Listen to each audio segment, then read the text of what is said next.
Oke, bismillah. Assalamualaikum warahmatullahi wabarakatuh. Pada video kali ini saya akan mengulas berkaitan dengan pendidikan berkemajuan. Bagaimana secara historis pada tahun 1901, pada saat itu kolonial Belanda melakukan penjajahan kepada rakyat pribumi.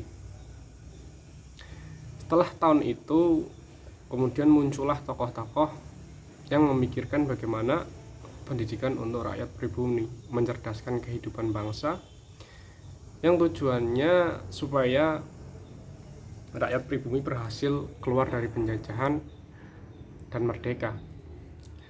Tiga tokoh itu ketika saya rangkum, terdapat nama-nama seperti Kiai Haji Ahmad Dahlan pada tahun 1911 yang mendirikan madrasahnya pada saat itu. Kemudian muncullah nama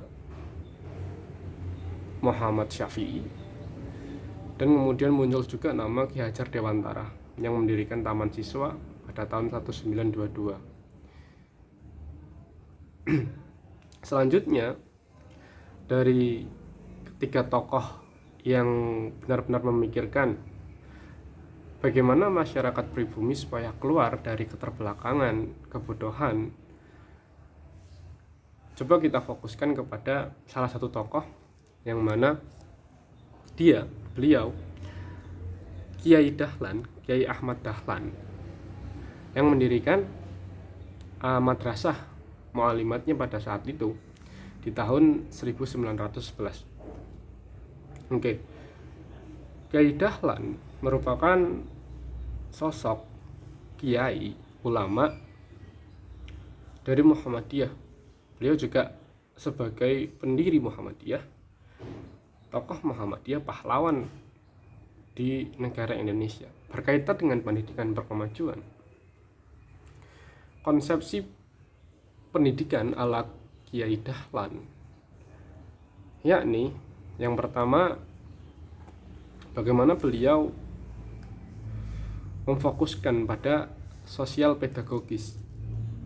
Pada saat itu Kiai Dahlan resah dengan kondisi masyarakatnya di lingkungannya, yang mana menurut Kiai Dahlan, ketika masyarakat di sekitar situ mayoritas memeluk Islam, tetapi kebodohan, keterbelakangan, kejumudan masih menjadi makanan sehari-hari untuk masyarakatnya di sekitar situ. Atas dasar itulah Kiai Dahlan berpikir harusnya agama itu membawa perubahan, agama itu membawa pencerahan, menjadikan sosial itu maju, menjadikan manusia itu dapat berkembang, menjadikan manusia itu tidak keterbelakangan atau tidak menjadi manusia yang jumud. Nah, maka dari dasar itulah Kiai Dahlan pada saat itu mendirikan atau mengadakan pengajian kecil-kecilan terlebih dahulu di sekitar kediamannya, sekitar rumahnya, yang diperuntukkan kepada anak-anak di sekitaran situ, anak-anak pribumi yang tidak bisa bersekolah, karena sekolah pada saat itu hanya diperuntukkan untuk kaum elitis saja. Nah, pendidikan yang disusun oleh Kiai Dahlan pada saat itu, yang pertama, bahwasanya Kiai Dahlan itu tidak mengkotak-kotakkan keilmuan. Ada ilmu dunia, ilmu sains, dan lain-lain, matematika, dan ada juga ilmu agama seperti akidah, fikih, hukum-hukum, dan yang lainnya. Menurut Kiai Dahlan itu sumbernya cuma satu, yaitu Tuhan Allah. Maka dari itu Kiai Dahlan tidak membeda-bedakan atau mendikotomi pengetahuan dari dua dikotomi pengetahuan tadi. Kiai Dahlan menggabungkan itu menjadi satu yang diajarkan di dalam komunitasnya yang kecil-kecilan pada saat itu. Nah, selanjutnya landasan dasar berpikir Kiai Dahlan bahwasanya Kiai Dahlan ingin pembelajaran agama tidak hanya sampai pada tataran verbal saja yang cukup diceramahkan saja tanpa ada aktivitas yang berkaitan dengan itu. Maka Kiai Dahlan pada saat itu mengajarkan teologi Al-Ma'un, mengajarkan surat Al-Ma'un kepada murid-muridnya, sampai murid-muridnya bingung. Kiai, kenapa kok surat ini diajarkan berkali-kali? Kami sudah hafal di luar kepala gitu. Nah, ini poinnya. Kiai Dahlan bertanya, oke, kalian sudah hafal di luar kepala, apakah kalian sudah mempraktikkan di dalam kehidupan kalian? Nah, pada saat itu murid-muridnya bingung, terdiam ketika ditanya hal seperti itu. Sudah dipraktikkan belum di dalam kehidupan sosial? Nah, itu poinnya. Jadi Kiai Dahlan menekankan bahwasanya pendidikan yang berkemajuan adalah ketika apa yang diperoleh, apa yang diajarkan itu diaktualisasikan, diimplementasikan di kehidupan sosialnya.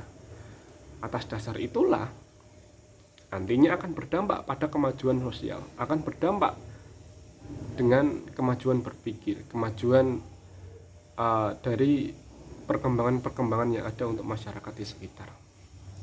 Itulah yang menjadi tolak ukur, menjadi titik, menjadi landasan berpikir Kiai Dahlan perihal pendidikan yang diusungnya pada saat itu. Oke. Pendidikan Kiai Dahlan ini, kalau saya rangkum, ada 3 dimensi di dalam pendidikan yang dikonsepsikan oleh Kiai Dahlan. 3 dimensi itu, yang pertama ada akal, yang kedua ada akal, yang kedua ada pengamalan, dan yang ketiga ada berkemajuan. 3 dimensi itu yang akhirnya diaktualisasikan Muhammadiyah, diterjemahkan Muhammadiyah, dan berdirinya Muhammadiyah atas dasar landasan pemikiran Kiai Dahlan tersebut. Seperti yang kita ketahui, Muhammadiyah di muktamarnya ke-46 tahun 2010 melahirkan gagasan Islam berkemajuan. Hal itu yang menjadi dasar sampai dengan sekarang bahwasanya Muhammadiyah mengamalkan Islam berkemajuan, mempraktikkan Islam berkemajuan. Itulah asal muasal bagaimana Muhammadiyah mengadopsi pemikiran Kiai Dahlan, pendirinya, founding fathers-nya, untuk menjalankan pendidikan berkemajuan atau Islam berkemajuan. Oke. Ketika saya membahas tentang Kiai Dahlan dan pemikirannya terkait dengan pendidikan yang berkemajuan, dan saya mencoba mengkaitkan persamaannya dengan pendidikan progresif yang lahir melalui pemahaman filsafat pragmatis dan lahir melalui pemikiran John Dewey. Menurut saya ada kesamaan di dalam pendidikan berkemajuan yang dikonsepsikan Kiai Dahlan dan dipraktekkan Kiai Dahlan pada saat itu dengan pendidikan progresif yang lahir atas dasar filsafat pragmatis. Ada kesamaan-kesamaan, ada titik-titik kesamaannya. Bagaimana titik kesamaannya? Yakni pada orientasi kebermanfaatan pada ruang lingkup sosial. Bagaimana Kiai Dahlan memandang agama itu harus bermanfaat, harus diaktualisasikan di lingkungan sosialnya, harus menjadi pionir untuk kemajuan sosial, untuk kemajuan masyarakat. Itulah dasar orientasi pendidikan Kiai Dahlan. Sedang pendidikan progresif ala John Dewey itu juga menjadikan ilmu, pengetahuan yang didasarkan melalui pengalaman atas dasar interaksi antara manusia dengan lingkungannya menjadi hal yang harus dipraktikkan, diaktualisasikan untuk kemajuan sosial juga. Ada kesamaan dalam lingkup orientasinya. Ketika dilihat 3 dimensi yang dimunculkan John Dewey juga hampir sama, bahkan saling berkaitan, bahkan tidak saling bertentangan ketika melihat juga 3 dimensi dari pendidikan berkemajuan ala Kiai Dahlan. 3 dimensi tersebut yakni intelligence, kecerdasan, selanjutnya ada pengalaman, dan ada progres. Itu yang dicetuskan oleh John Dewey. Nah, coba kita kembali ke belakang tadi yang sudah saya sampaikan. Juga ada 3 dimensi pendidikan berkemajuan yang dicetuskan, dirumuskan melalui praktik pendidikan oleh Kiai Dahlan, yakni ada akal, ada pengamalan, dan ada kemajuan. Akal disandingkan dengan intelligence, kecerdasan versi John Dewey, pengalaman versi Kiai Dahlan juga bisa disandingkan dan saling keterhubungan dengan pengalaman dari John Dewey. Selanjutnya pada titik akhir ada berkemajuan dari Kiai Dahlan dan ada progres berkemajuan juga dari John Dewey. Itulah titik kesamaan antara pendidikan berkemajuan yang diterjemahkan dari praktik pendidikan Kiai Dahlan dan pendidikan progresif yang lahir dari filsafat pragmatis muncul dari tokoh John Dewey. Tetapi coba kita lihat perbedaannya. Perbedaannya ada pada landasan berpikir yang mana Kiai Dahlan orientasinya membentuk manusia yang progresif religius, sedang John Dewey karena landasan berpikirnya adalah filsafat pragmatis, maka John Dewey memandang manusia sebagai sekuler, sebagai objek sekuler.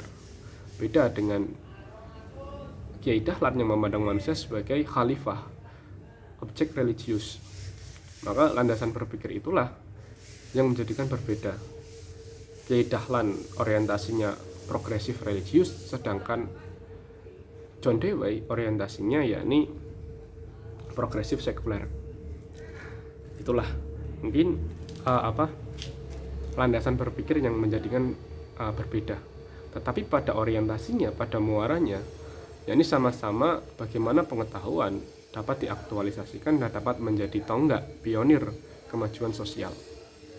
Nah, mungkin itu yang bisa saya sampaikan, yang bisa saya terjemahkan bagaimana pendidikan berkemajuan itu. Ada pendidikan berkemajuan ala Kiai Dahlan yang menjadi praktik pendidikannya Kiai Dahlan pada saat itu, mendirikan madrasah dan akhirnya berdirinya Muhammadiyah, dan praktik pendidikannya progresif yang lahir atas dasar landasan filsafat pragmatis dari John Dewey. Oke, terima kasih. Semoga apa yang saya paparkan dapat menjadi wawasan tambahan untuk kita semua, terkhusus untuk pribadi saya. Dan ini juga menjadi refleksi saya di dalam belajar mata kuliah pada topik 1, konsep pendidikan berkemajuan. Bab konsep pendidikan berkemajuan pada mata kuliah pendidikan moderasi dan berkemajuan. Sekian dari saya, terima kasih. Wassalamualaikum warahmatullahi wabarakatuh.